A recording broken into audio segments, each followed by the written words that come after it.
Hello friends, welcome to polytechnic classes. और आज हम स्टार्ट करने वाले हैं Fink roof truss drawing. Last video में मैंने आपको फिंक रूफ ट्रस की थ्योरी, टर्मिनोलॉजी और फिंक रूफ ट्रस किस तरीके से बनाई जाती है इसका बेसिक आइडिया दिया था। आज हम इसकी प्रॉपर ड्राइंग देखेंगे। तो फ्रेंड्स, जैसा कि आप देख पा रहे हैं सवाल, हमारे पास एक फिंक रूफ ट्रस दी है जिसका क्लियर स्पैन है 12 मीटर। ठीक है, पहले मैं एक चीज़ बता दूँ, फिंक रूफ ट्रस दो तरीके की होती है, सिंपल और कंपाउंड। ठीक है, तो सिंपल और कंपाउंड का डिफरेंस मैंने कल आपको बताया था। सिंपल फिंक रूफ ट्रस के अंदर वर्टिकल सैग टाई नहीं होती है और कंपाउंड फिंक ट्रस के अंदर वर्टिकल सैग टाई होती है। अगर आप इसकी जानकारी लेनी है तो आप मेरा पिछला वीडियो देख सकते हैं, आपको ये चीज़ क्लियर हो जाएगी। ठीक है, तो आज हम स्टार्ट करते हैं फिंक ट्रस, जिसमें कि 12 मीटर का क्लियर स्पैन है। ठीक है, तो ट्रस की एक खास बात है, ट्रस हम जब भी बनाते हैं तो हाफ बनाते हैं, फुल ट्रस कभी भी एक साथ नहीं बनाते हैं। ठीक है, तो मैं प्रॉपर इसका मेथड आपको बता दे रहा हूँ कैसे आपको ट्रस बनानी स्टार्ट करनी है। देखिए, सबसे पहले आपको बॉटम लाइन जो उसकी मेन टाई होती है उसके लिए आपको पहले एक सेंटर लाइन बना लेनी है। ठीक है, मैं पहले स्केल कन्वर्जन कर लूँगा, अभी आपको बताता हूँ स्केल कन्वर्जन कैसे करना है इसका।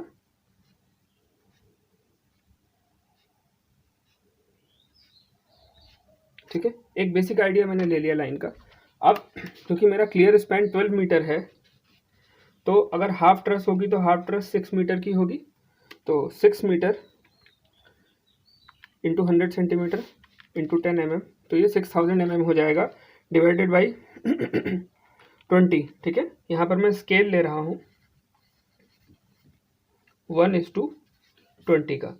ट्रस के अंदर आप स्केल 1:20 से लेके 1:50 तक कुछ भी ले सकते हैं, सारे स्केल चलते हैं। डिपेंड करता है आपकी ट्रस का स्पैन, मेरी बात को समझिएगा, ट्रस का स्पैन और ट्रस के जो मेंबर्स हैं उनकी डायमेंशन में कितना डिफरेंस है। अगर इस ट्रस का टोटल स्पैन 16 मीटर होता और जो इसके मेंबर्स हैं उनकी डायमेंशन बहुत छोटी होती, उस केस में अगर मैं ये स्केल लेता तो मेरे लिए बनाना मुश्किल होता। तो ट्रस के केस में इस चीज़ का खास ध्यान रखें, क्योंकि इसके जो मेंबर्स हैं वो mm में होते हैं। ठीक है, 65 इंटू 80 सॉरी 80 इंटू 65 इंटू 8 इस तरीके से होंगे। ठीक है, और जो लेंथ होगी वो मीटर में होगी। तो दोनों को स्केल पे ऐसा रखें कि जो दोनों चीज़ें बनाना पॉसिबल हो। अगर ये स्केल बहुत बड़ा कर देंगे तो छोटी डायमेंशन बहुत छोटी हो जाएगी। ठीक है, तो मैं यहाँ स्केल ले रहा हूँ 1:20 का। ठीक है, क्लियर स्पैन है 12 मीटर, तो अगर मैं हाफ 6 मीटर के लिए अगर लेता हूँ पहले मैं इसको mm में चेंज कर लेता हूँ, और डिवाइडेड बाई 20, तो ये 300 mm यानी कि 30 सेंटीमीटर। ठीक है, तो 30 सेंटीमीटर की मैं एक लाइन ले लूँ, इसको मैं यहाँ नहीं थोड़ा सा और नीचे बना लेता हूँ। सबसे पहले आपको एक सेंटर लाइन ही खींचनी है। मैं जो आपको बता रहा हूँ वो सबसे ईजिएस्ट वे है ट्रस को बनाने का।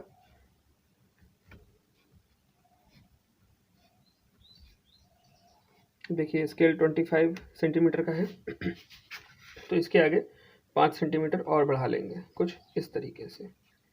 ठीक है, ये हो गया 30 सेंटीमीटर। ठीक, अब इसके बाद इस 30 सेंटीमीटर के बाद मुझे कुछ चीज़ें और ड्रॉ करनी है, जैसे कि एक सेंटर लाइन और ऊपर की तरफ। ठीक है,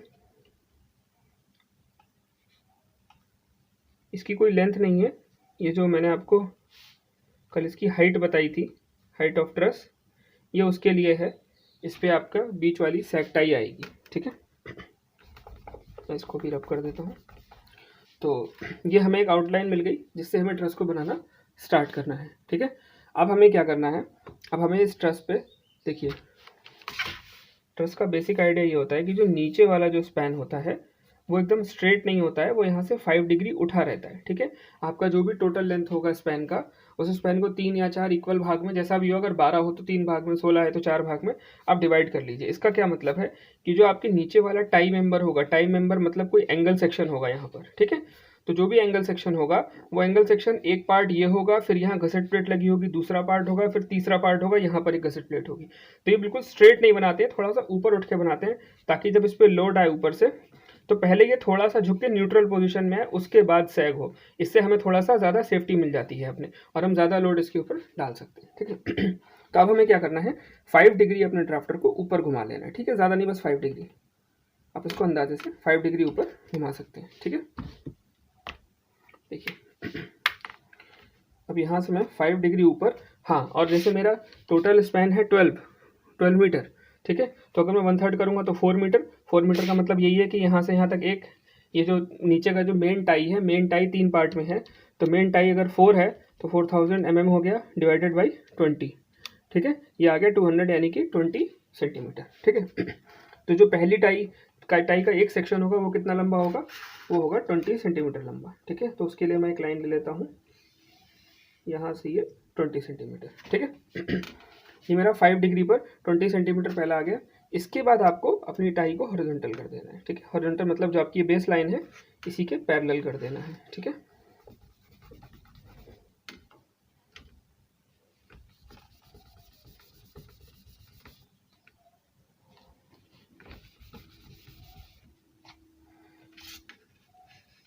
लेंथ इसकी भी 20 ही है, ठीक, कुछ इस टाइप से, ठीक है। अब इसके बाद ये आपका टाई का यहाँ पर 5 डिग्री का एंगल हो गया, ये एंगल हो गया 5 डिग्री, ठीक है। इसके बाद आपको जो प्रिंसिपल राफ्टर है, कल वाली क्लास में मैंने बताया था, जिन स्टूडेंट्स का छूट गया वो एक बार उसको देख लें, मैंने सारी टर्मिनोलॉजीज बताई थी। तो जो प्रिंसिपल राफ्टर है वो 30 डिग्री एंगल पे रहता है बेस लाइन से, ठीक है।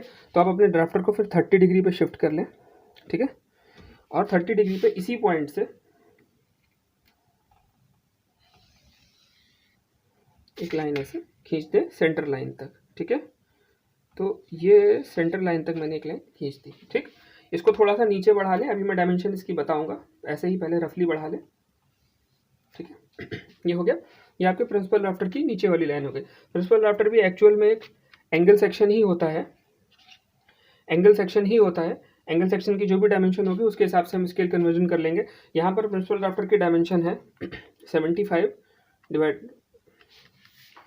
75 mm, और स्केल पे कन्वर्जन करेंगे तो ये आएगा 3.75 mm, ठीक है। तो 3.75 mm को हम जब यहाँ पर बनाएंगे तो 3.75 को पूरा 4 mm ही मान लें, और 4 mm पर अगर मैं यहाँ पर स्केल रखूँ तो कुछ ऐसे एक डबल लाइन बनेगी, ठीक है। इसको मैं नीचे तक बढ़ा लेता हूँ,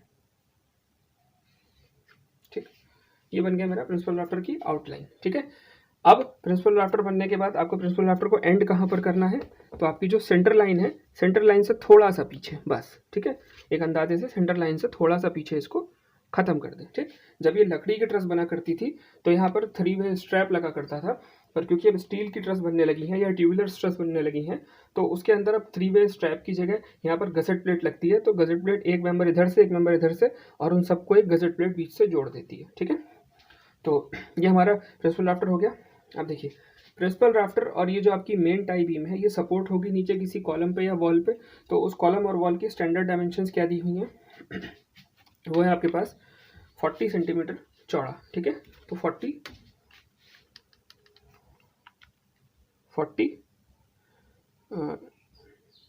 डिवाइडेड बाई 20, ठीक है। तो यानी कि 2 सेंटीमीटर, ठीक है।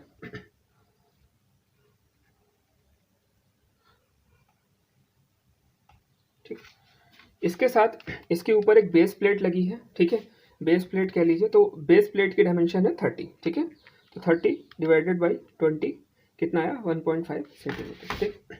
तो जो वॉल है वॉल की थिकनेस ज़्यादा है, वॉल की थिकनेस ज़्यादा है और बेस प्लेट की थिकनेस उससे थोड़ी सी कम है चौड़ाई, ठीक है। तो ये पहले मैंने वॉल बनाई और वॉल के ऊपर ही 1.5 सेंटीमीटर जहाँ पर आपका फिट आ रहा है वहाँ पर आप इसकी बेस प्लेट लगा देंगे। वैसे बेस प्लेट की डायमेंशन 75 × 8 या 10 के आसपास है आई थिंक।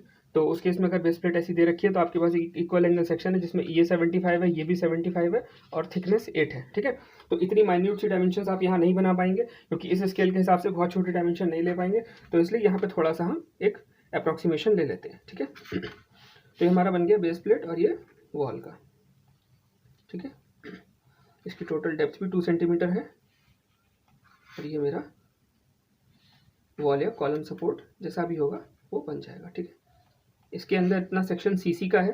कंक्रीट सेक्शन क्यों है, क्योंकि यहाँ पर हमने ग्राउटिंग करी है रैक बोल्ट की। ग्राउटिंग क्या होता है, जब हम फोर्सफुली कंक्रीट को जब हम फोर्सफुली कहीं पर भरते हैं और उसके सारे वॉइड्स को ख़त्म कर देते हैं और पूरा भर देते हैं टाइट से, डेंसिटी बढ़ा देते हैं, उसको ग्राउटिंग कहते हैं। तो यहाँ पर हमने क्या किया है, इसमें एक रैक बोल्ट लगता है। देखिए रैक बोल्ट कुछ इस टाइप का एक बोल्ट होता है जिसमें ऐसे नीचे की तरफ एक ट्रायंगुलर सा सेक्शन होता है। इसका क्या होता है, ये नीचे की तरफ एक्चुअली इसमें एक स्लीव होती है जो फैलती है अंदर जाके। तो जब इसे बोल्ट टाइट हो जाता है, टाइट होने का इसमें अगर चारों तरफ कंक्रीट होगी तो जाके इसमें फंस जाएगा, तो इसलिए यहाँ पर एक रैक बोल्ट लगा देते हैं। ठीक है, तो ये आपकी बेस प्लेट है, ऊपर वाला सेक्शन, ये जिसको मैं रेड मार्क कर रहा हूँ, ये वाला। ठीक है, ये आपकी बेस प्लेट है इतनी। ठीक है, बेस प्लेट की हाइट है वो, और ये आपका कंक्रीट का सेक्शन है, इसमें आपका रैक बोल्ट लगेगा। किस तरीके से, कुछ इस तरीके से। ठीक है, और ये कंक्रीट का सेक्शन है, इसलिए यहाँ पर ट्रायंगल्स बनेंगे। ठीक, और ये आपकी ब्रिक है या वॉल है, जो भी है ब्रिक की है, तो यहाँ पर आप डबल लाइंस, पैरेलल लाइंस बना देंगे। ठीक है, तो बीच में रैक बोल्ट, कंक्रीट सेक्शन, और ये अभी मैं इसकी नेमिंग कर दूंगा, तभी और ज़्यादा क्लियर हो जाएगा। ठीक है, देखिए अब प्रिंसिपल राफ्टर बन गया। अब ये जो मैंने वॉल बनाई है, वॉल से जो वॉल के बाद जो आपका प्रिंसिपल राफ्टर है, प्रिंसिपल राफ्टर कितना नीचे आता है, तो प्रिंसिपल राफ्टर 45 सेंटीमीटर तक नीचे जाता है। उसके बाद ईव बोर्ड लगा देते हैं। ठीक है, तो 45 सेंटीमीटर यानी कि 45 डिवाइडेड बाई 20, तो 2.25 सेंटीमीटर। ठीक है, तो मैं अपने स्केल को इसके पैरेलल लगा लूँगा। ठीक है, और 2.25 सेंटीमीटर के लिए मैं यहाँ तक लगा के इसे इसको यहाँ पर ख़त्म कर दूँगा। ठीक है, तो प्रिंसिपल राफ्टर को इतना आगे तक बढ़ाकर ही ख़त्म करते हैं। ठीक, उसका रीज़न ये है कि बरसात में जब पानी गिरे तो पानी वॉल की जड़ों में ना जाए और दूर गिर जाए थोड़ा सा। इसके आगे एक ईव बोर्ड और गटर भी लगता है। ठीक है, तो ये आपका प्रिंसिपल राफ्टर यहाँ पे ख़त्म हो गया। ठीक, अब इसके बाद इसमें एक चीज़ और आएगी, परलेंस। ठीक है, अब हम परलेंस लगाएंगे। परलेंस क्या होते हैं, PURLIN। ठीक है, परलिन देखिए इस टाइप के एंगल सेक्शन होते हैं। ठीक है, मोस्टली अनइक्वल एंगल सेक्शंस होते हैं। इसमें क्या होता है, परलिन ये ऊपर की तरफ यहाँ पर एक और कॉमन राफ्टर को सपोर्ट देता है, और नीचे ये प्रिंसिपल राफ्टर पे जुड़ा होता है।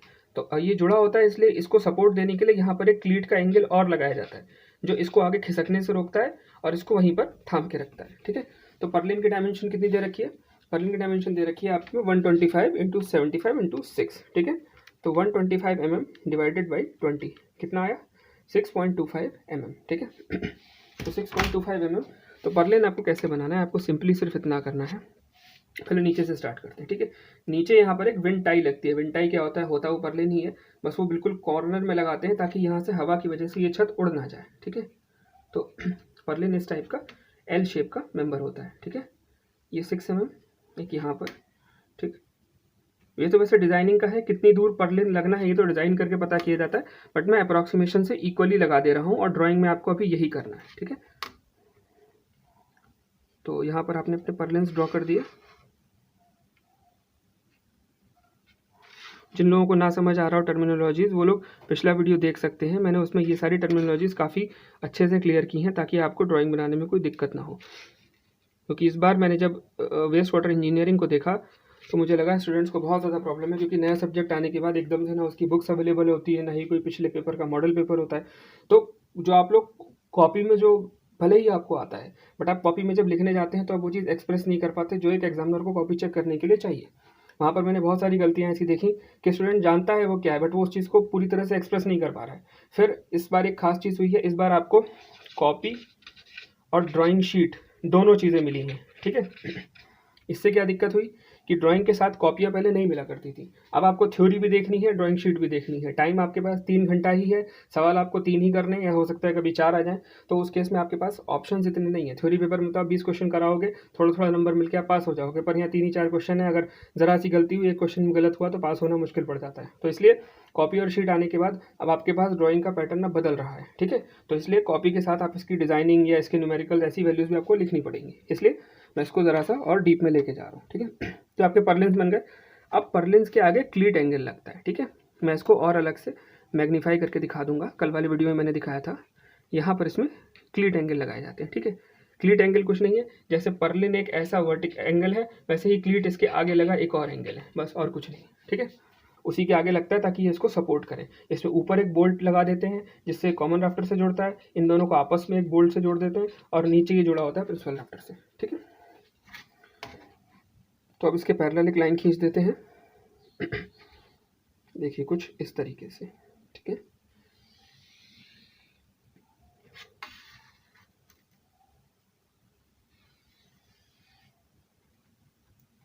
ठीक, अब देखिए कॉमन राफ्टर आपकी बुक्स के अंदर मैंने देखा 2-3 बुक्स, एशियन की देखी, सार्थक की भी देखी मैंने, कॉमन राफ्टर की बात हुई नहीं है किसी में, यहाँ तक कि ड्राइंग में भी कॉमन राफ्टर दिया नहीं है। ठीक है, कॉमन राफ्टर भी प्रिंसिपल राफ्टर जैसे ही होता है। कॉमन राफ्टर प्रिंसिपल राफ्टर के ऊपर लगा होता है, और जो आप जैसे आपने एक ट्रस बनाई, तो ट्रस को अगर आप ऊपर से देखेंगे तो कुछ नहीं, वो सिर्फ एक लाइन दिखेगी आपको, एंगल सिर्फ एक लाइन दिखेगी।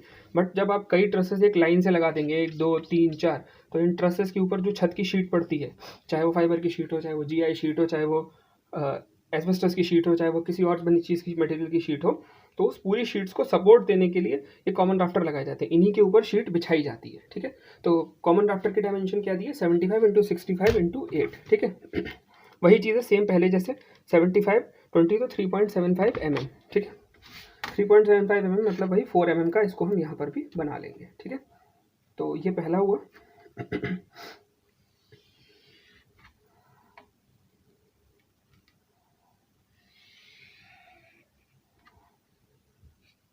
ठीक है, ये आपका कॉमन राफ्टर हो गया, ठीक। अब common rafter, purlin, cleat, principal rafter, 4 main component आपको इसके आपने बना लिए, ठीक है। मैं बचे हुए जगह भी क्लीट्स बना दे रहा हूँ ताकि कोई कंफ्यूज ना हो इसमें, ठीक है। और इसके बाद अब कॉमन राफ्टर तक बन गया। अब कॉमन राफ्टर के बाद आपको बनाना है GI की शीट, ठीक है। GI sheet cover generally 5 mm 8 mm thick होता है, तो कुछ नहीं होता, उसको आप स्केल पे कन्वर्जन करोगे तब भी आपको कुछ मिलना नहीं है, पॉइंट में वैल्यूज आनी है। तो आप कुछ नहीं करना, आप सिर्फ कॉमन राफ्टर के ऊपर 1 mm की स्पेस छोड़ के, ठीक है, 1 mm 2 mm की स्पेस, जैसा आपका स्केल आपने लिया उसके हिसाब से अंदाज़ा लेके कॉमन राफ्टर के ऊपर एक लाइन इस तरीके से, थोड़ा सा 1 mm ऊपर, बस ऐसे आपको खींच देनी है, ठीक है। हो गया। ये क्या दिखाता है, जो ऊपर वाली लाइन है वो आपकी GI शीट या GI शीट का कवर है। शीट किसी भी तरह की मटेरियल की हो सकती है, ये वो GI शीट है। जो नीचे की 2 लाइनें हैं थोड़ा दूरी पर, ये कॉमन राफ्टर है, ये पर्लिन है, ये क्लीट एंगल है, ये प्रिंसिपल राफ्टर है, ठीक है। ये बन गया। इसके बाद सेंटर लाइन मेरी थोड़ा सा छोटी रह गई थी, इसको मैं ऊपर तक कर लूँ।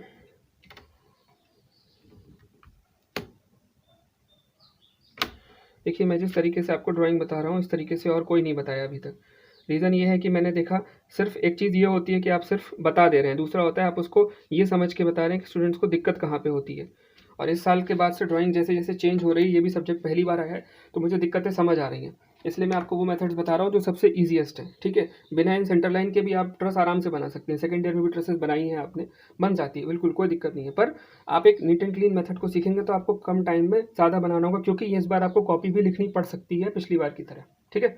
तो अगर कॉपी भी लिखना आ गया, टाइम कम रहेगा, तो इसलिए आप एक ईजिएस्ट मेथड को पकड़ेंगे, जल्दी बना पाएंगे, ठीक है। तो ये हो गया। इसके बाद अब हमें क्या करना है, इसके बाद अब हमें इसमें टाई और स्ट्रट लगानी है, ठीक है। टाई क्या होते हैं, टाई वो मेंबर्स होते हैं जिन मेंबर्स पे टेंसाइल फोर्सेस आता है। जैसे अगर ये मान लीजिए टाई है, तो इस टाई को खींचने की टेंडेंसी होगी बाहर की तरफ को, और जो स्ट्रट होंगी इसमें वो अंदर की तरफ को दबेंगी, ठीक है। तो अब जो ट्रस है, ट्रस इन्हीं दो का पूरा टोटल कंपोजिशन इन्हीं का होता है, ट्रस, टाई और स्ट्रट्स का, ठीक है। तो अब ये इतना बन गया। अब इसके बाद अब इसमें एक चीज़ और छूट गई। जो मेन टाई है, मेन टाई बीम की थिकनेस दी है 80 × 50 × 6, ठीक है। तो जो 80 है डिवाइडेड बाय 20 कितना आया, 4 mm, ठीक है। तो 4 mm पर मैं अभी इसके ऊपर एक पैरेलल लाइन खींचूंगा,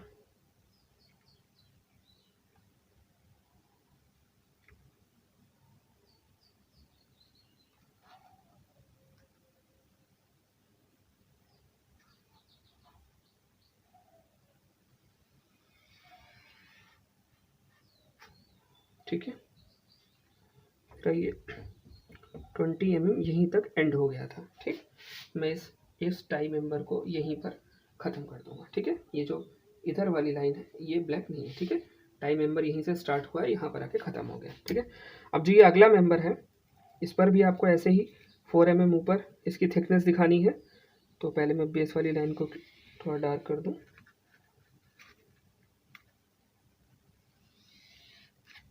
ठीक है। ये हुआ दूसरा मेंबर टाई, ठीक है। तो ये आपकी मेन टाई है। मेन टाई पर एकदम पूरे टेंसाइल फोर्सेस आते हैं, ठीक है। अब आप सोचिए, मैंने इसको अगर ऊपर को झुकाया है, अगर मैं इसको बाहर की तरफ को खींचूंगा तो ये पहले ऊपर से नीचे की तरफ को जाएगा और थोड़ा सा सीधा होगा, ठीक है, उसके बाद नीचे झुकेगा, इसलिए इसको थोड़ा सा ऊपर को उठाया जाता है, ठीक। कभी भी पूरा 12 मीटर 16 मीटर का एक मेंबर नहीं होता है, ये मेंबर हमेशा पार्ट्स में होता है और बीच में गसेट प्लेट से जुड़ा होता है। ये गलती कई बार मैंने देखी करते हुए, ठीक है। तो ये बन गया आपका। अब इसके बाद आपको क्या करना है, इसके बाद इसमें टाइज लगानी है, ठीक है। टाई कैसे लगनी है, पहली टाई तो आपकी, क्योंकि आपकी फिंग ट्रस है, तो फिंग ट्रस अगर सिंपल होती तो मैं सीधे यहाँ से इधर मारता और ये एक टाई हो जाती, एक टाई ऊपर हो जाती, बीच में स्ट्रट हो जाती, इधर एक टाई हो जाती। पर क्योंकि ये कंपाउंड है, 6 मीटर से बड़ी है, तो इसमें हम क्या करेंगे, इसमें हम एक सेंट्रल में सैग टाई भी देंगे, ठीक है। तो इसकी जो मेन टाई बीम है वो 80x50x6 है, तो 80 इसकी चौड़ाई है, 80 मतलब इसका एक साइड का लेग है, 50 इसका दूसरा लेग है और 6 इसकी थिकनेस है। तो आपको क्या दिखेगा, आपको 80 वाली डायमेंशन ही सामने की तरफ से दिखेगी, ठीक है। तो अभी मैंने 80 को कन्वर्ट किया था तो 4 mm आया था, यहाँ पर भी 4 mm ही रहेगा, तो मैं इसको फिर से कन्वर्जन नहीं कर रहा हूँ, ठीक है। तो आपको क्या करना है, आपको ऐसे करके सेंटर लाइन के दोनों तरफ 2 mm इधर और 2 mm उधर, ठीक है। आपको ऐसे करके एक स्केल से सैग टाई बना देनी है, ठीक है। अभी मैं सबको सब जोड़ दूंगा तो आपको सब पूरा एक जैसा लगने लगेगा, ठीक है। ये बन गया। अब इसके बाद आपको इसमें टाई लगानी है, ठीक। देखिए टाई लगाने का क्या कॉन्सेप्ट है, सबसे पहले तो जो आपकी पहली गसट प्लेट यहाँ पे लग रही है, ठीक है, और एक गसट प्लेट आपकी यहाँ पे लगेगी, क्योंकि आप ये प्रिंसिपल राफ्टर, कॉमन राफ्टर, सैग टाई, इधर का प्रिंसिपल राफ्टर, इधर का कॉमन राफ्टर, सबको जोड़ेंगे, ठीक है। तो इन सबको जोड़ने के लिए जो आप गसट प्लेट लगाएंगे, उस गसट प्लेट से इस गसट प्लेट के बीच में आपको एक टाई मेंबर देना पड़ेगा, ठीक है। वो कैसे बनेगा, सॉरी मैं वाइट बोर्ड पे बना रहा हूँ, तो अगर मेरा स्केल रब हो रहा है तो कुछ लाइन्स इसमें मिट जा रही हैं। ये है टाई मेंबर, ठीक है।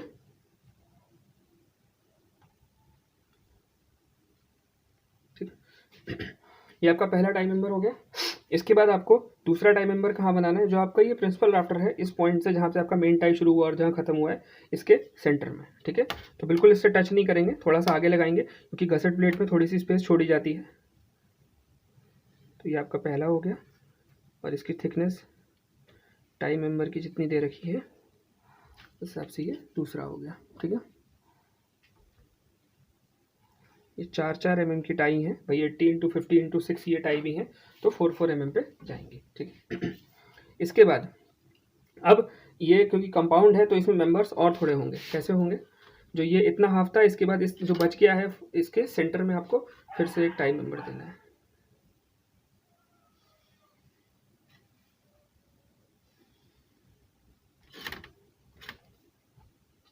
ठीक है, इस टाइप से, ठीक।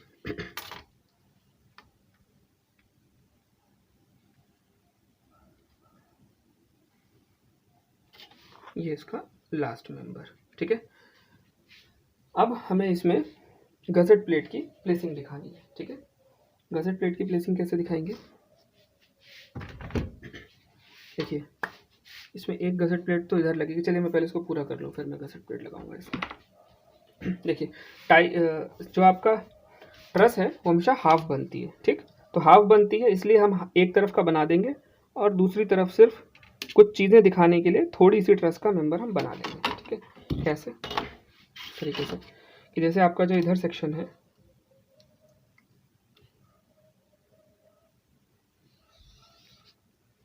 यहाँ पर 4 mm ऊपर था ये,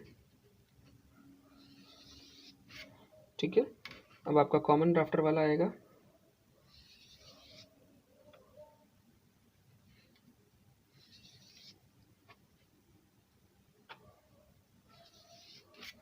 ठीक है। अभी मैं इन सबको एक लाइन में अलाइन कर दूंगा,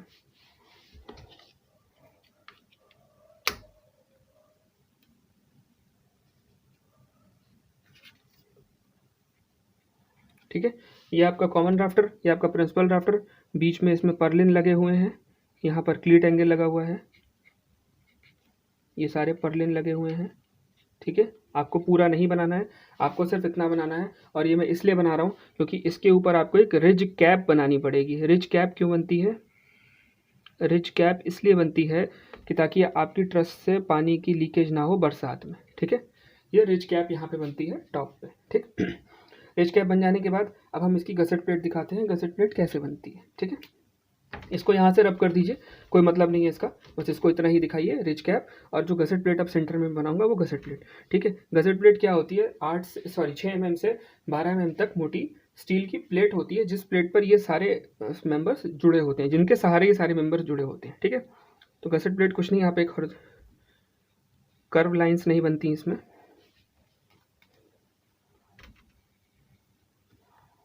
इस तरीके से ठीक है, ये फ्री हैंड ही होता है, स्ट्रेट लाइन काटी जाती है बस, और कुछ नहीं। इनके ऊपर आपको यहाँ पर एक मेंबर और होगा जो मैंने अभी नहीं बनाया, ठीक है। ये सारे ऐसे रिवेट से जुड़े होते हैं, ठीक है। सारे मेंबर्स पे रिवेट लगे होंगे, अदरवाइज वेल्डिंग की होगी, ठीक है। तो ये मेंबर से मेंबर क्रॉस होता है, इसलिए इसको लाइंस ऊपर तक ओवरलैप कर देते हैं, ठीक है। यहाँ पर भी गसेट प्लेट दिखानी पड़ेगी, नीचे, इधर और इधर नीचे, और ये नीचे गसेट प्लेट इस यहाँ पर 2 एंगल सेक्शन होंगे, दोनों के बीच में जाएगी, एक आइदर साइड होगा, एक उस साइड होगा गसेट प्लेट के, एक गसेट प्लेट के इस साइड होगा। तो इसलिए आपको यहाँ पर रिवेट्स लगानी पड़ेगी, जिस रिवेट से ये गसेट प्लेट से ये सारे मेंबर्स जुड़े होंगे, ठीक है। 3 रिवेट से कम नहीं लगाते, बाकी डिज़ाइन पे डिपेंड करता है आपको कितने रिवेट्स उसमें लगाने हैं, ठीक है। इसके बाद देखिए, इसके बाद एक यहाँ बनेगा, इधर और ये, ठीक है। इसमें भी आपको रिवेट्स बनाने पड़ेंगे मेंबर के अंदर, और ऊपर प्रिंसिपल राफ्टर में भी, ठीक है। ये प्रिंसिपल राफ्टर से जुड़ा होगा, ठीक है। उसी प्रकार से आप यहाँ पर एक गसेट प्लेट लगाएंगे, कुछ इस तरीके से, ठीक है। ऊपर यहाँ पर सिंगल मेंबर को गसेट प्लेट से जोड़ेंगे, यहाँ पर प्रिंसिपल राफ्टर में रिवेट लगेगा और यहाँ मेंबर में रिवेट लगेगा, ठीक है। तो मैंने लगभग सारे ही जोड़ दिए, अब कोई बचा नहीं। हाँ, एक गसेट प्लेट सबसे इम्पोर्टेंट यहाँ पर लगेगी, देखिए, ठीक।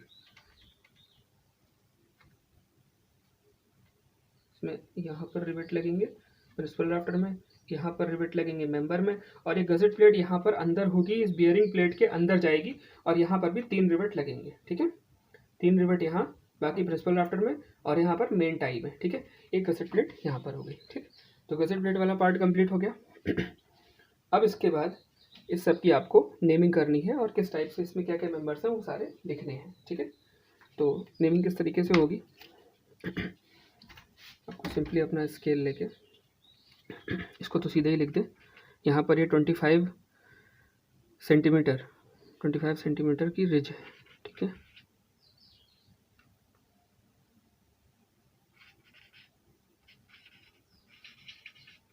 ठीक, ये 25 सेंटीमीटर की रिज है। इसके बाद आपकी GI शीट है। देखिए फ्रेंड्स, मैं फ्री हाथ से इसलिए चला नहीं सकता कि ये वाइट बोर्ड है, जैसे मैं इस पर हाथ रखूँगा ये सारा रब हो जाएगा, ठीक है। सो प्लीज़ अगर कुछ समझ में ना आए तो आप ज़रा मेरे को कमेंट सेक्शन में बता दीजिएगा, मैं फिर से क्लियर करके एक और वीडियो बना दूंगा इसका। ये है GI शीट, ठीक है। 5 mm थिक है, आप चाहें तो लिख सकते हैं, वैसे अंडरस्टूड होता है यहाँ पे, ठीक है। जो GI शीट के नीचे है ये आपका है कॉमन राफ्टर, ठीक, कॉमन राफ्टर, ठीक है। जो और नीचे है आपका, ये है आपका प्रिंसिपल राफ्टर, ये यहाँ नीचे वाला, ठीक है, प्रिंसिपल राफ्टर, ठीक है। इसके बाद ये है पर्लिन और क्लीट, ठीक, पर्लिन, और इधर है ये क्लीट एंगल, क्लीट एंगल, ठीक है। पर्लिन और क्लीट एंगल। सबसे कॉर्नर में जो ये है, ये आपकी है विंड टाई, ठीक है। ये आपका है RAG, रैग बोल्ट, ठीक है। रैग बोल्ट के नीचे आपका सीमेंट कंक्रीट है। कंपोजिशन इसकी जनरली 1:2:4 ही रखी जाती है, ठीक है। इसके बाद ये ब्रिक की वॉल है, और ऊपर आपकी है ये बेस प्लेट, ठीक है, या बियरिंग प्लेट भी कहते हैं इसको, कहीं कहीं आपको बियरिंग प्लेट भी मिलेगा, दोनों चीज़ें एक ही हैं, ठीक है। यहाँ पर ये रब हो गया, देखिए, ये मैं कह रहा था टेम्परेरी मार्कर तुरंत रब हो जाता है। ठीक है, ये 5 डिग्री का एंगल है, ठीक है। इसके बाद ये आपकी गसेट प्लेट है, ठीक है। ये सारी गसेट प्लेट है जिसमें रेड से बनाई है, ठीक। ये आपका टाई है, ये भी आपकी टाई है, पर इसको सैग टाई या फिर सस्पेंडर भी कहते हैं, ठीक है। ये भी आपका टाई है, ठीक है। इसमें एक मेंबर मुझसे छूट गया, सॉरी। इसमें एक मेंबर यहाँ पर और लगेगा, जो कि इस टाई को इससे जोड़ेगा,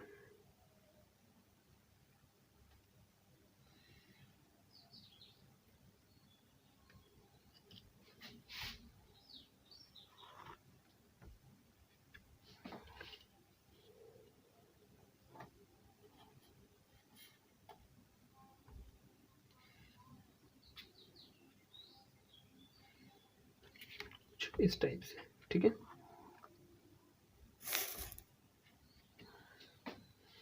तो इनको भी मैं गसेट प्लेट से जोड़ देता हूँ कुछ इस टाइप से, और इसकी गसेट प्लेट ये रही, ठीक है।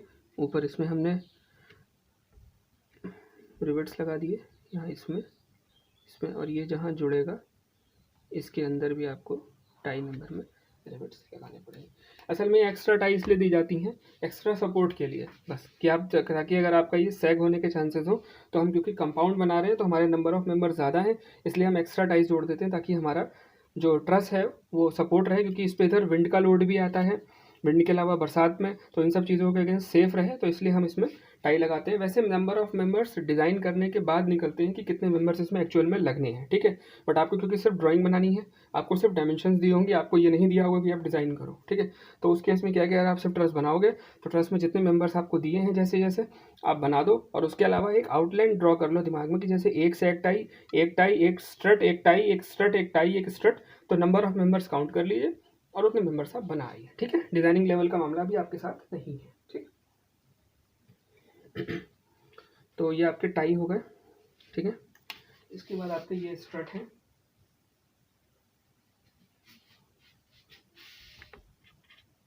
ये आपकी स्ट्रट है, ये वाली भी आपकी स्ट्रट है, ठीक है। ये टाई है, ठीक, ये स्ट्रट है, ठीक है। तो यहाँ तक नेमिंग आपकी हो गई। इसके बाद हमें क्या करना है, इसके बाद हमें कुछ चीज़ें और बची हैं, उनकी भी नेमिंग हम कर लें। जैसे कि इसका क्लियर स्पैन, क्लियर स्पैन क्या होता है, सपोर्ट के अंदर से दूसरे वाले सपोर्ट के अंदर तक। बट यहाँ क्योंकि हम पूरी ट्रस नहीं बना रहे हैं तो हमने जितनी बनाई है हम उतने का ही डायमेंशन यहाँ पर नोट डाउन कर दे रहे हैं, ठीक है, इस टाइप से, और से यहाँ तक, ठीक है। 6 मीटर हमारा हाफ स्पैन है, मतलब क्लियर स्पैन ही है बट हाफ स्पैन है। अगर आप फुल लिखेंगे तो इसको 12 मीटर कर देंगे, ठीक है। ये हो गया। इसके बाद अब आपको से इसमें जितने मैंने आप पे इसके कंपोनेंट्स लिखे हैं या मेंबर्स लिखे हैं, principal rafter, purlin, cleat angle, wind tie, common rafter, GI sheet, देखिए ये विद डायमेंशन भी लिखे जा सकते हैं, कोई गलती नहीं है इसमें। इसके आगे मैं इसके सारे डायमेंशंस भी लिख दूँ, अगर 75x65x8 तब भी ठीक है। बट अगर आपके पास टाइम हो और स्पेस हो तो मेरा आपको एडवाइस ये कि आप एक साथ में टेबल बना लें और टेबल बना के सारे डायमेंशंस उसके लिख दें, और यहाँ पर नीट एंड क्लीनली एकदम सिर्फ इसके नाम लिखें, ठीक है। मैं फिर से क्लियर कर दूँ, मैंने स्केल लिया है 1:20 का, और ये कोई हार्ड एंड फास्ट रूल नहीं है कि आपको यही लेना है। डिपेंड करता है कि आपकी जो टोटल ट्रस की जो स्पैन है उस स्पैन के कंपैरिजन में आपके जो मेंबर्स हैं, मेंबर्स के डायमेंशन क्या है, ठीक है। अगर ये स्पैन बहुत ज़्यादा है, 16 मीटर 20 मीटर का है, और आपके मेंबर्स बहुत छोटे हैं, 55 mm, 60 mm, 65 mm, तो जब आप किसी एक स्केल पे कन्वर्जन करेंगे उस केस में दिक्कत होगी, ठीक है। तो आप स्केल 1:20 मैंने माना है, आप 1:25, 30, 40, 50 तक जा सकते हैं, कोई दिक्कत नहीं है। वो डिपेंड करता है आपका मेंबर किस तरीके का दिया हुआ है। तो फ्रेंड्स ये है फिंक रूफ ट्रस। तो आज हमने फिंक रूफ ट्रस के बारे में पढ़ा। अगर आपको किसी भी सेक्शन में कोई दिक्कत हो, कोई प्रॉब्लम हो, तो आप कमेंट सेक्शन में लिख सकते हैं, मैं उसका रिप्लाई करूंगा। आप ज़्यादा डिटेल्स के लिए हमारे टेलीग्राम चैनल ज्वाइन कर सकते हैं, जो कि हमने लिंक डिस्क्रिप्शन बॉक्स में डाल रखा है। और इसके आगे बचे हुए जो आपके स्टील स्ट्रक्चर ड्राइंग के चैप्टर्स हैं, मैं वो भी टाइमली लाता रहूँगा और आपका सिलेबस बहुत जल्दी पूरा करा दूँगा, ठीक है फ्रेंड्स। तो अगर आपको वीडियो अच्छा लगा तो लाइक करें, शेयर करें, सब्सक्राइब करें और keep stay with my channel. Thank you.